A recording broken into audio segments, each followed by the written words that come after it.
إذا هل تستطيع أي قوة أن تضرب الشعب اليمني؟ لن تستطيع أي قوة أن تضرب الشعب اليمني.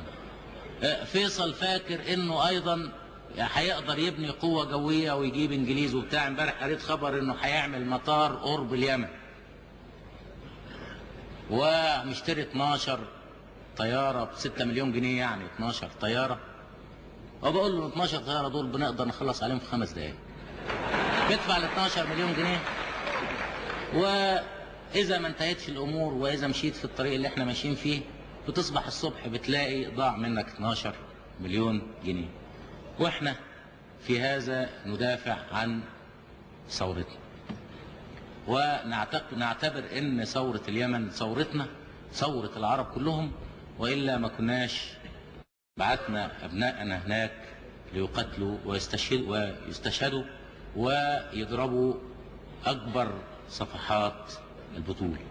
فبيقولوا إن قعدوهم هناك ممكن يقعدوا الجيش المصري بقى يتذمر هناك من اليمن ويرجع يعمل ثورة. بنقول لهم والله نأبكم بيجي على شونا وأحلامكم أحلام عصافير.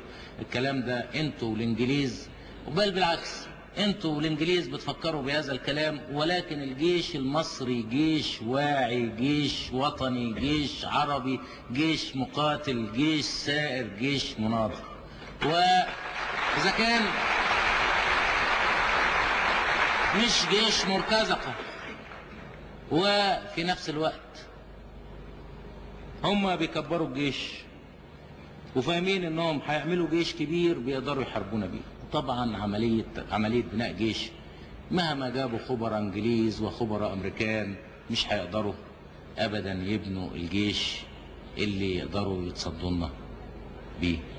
برضه يعني بنقول لهم ان احنا خططكم عارفينها، واحنا ببساطة نستطيع ان نعزل السعودية كلية عن اليمن، بان احنا ناخد جيزان ونجران. واصل جيزان، منطقة جيزان منطقة يمنية، وفي سنة 30 اغتصبها السعوديين من اليمنيين اغتصابا بالغزو. وممكن اليمنيين انهم يطالبوا بمنطقة جيزان ومنطقة نجران، وسنحارب في هذه المعركة المصريين مع اليمنيين. إذا لن تستطيع أي قوة أن تضرب الشعب اليمني أو تضرب ثورة الشعب اليمني.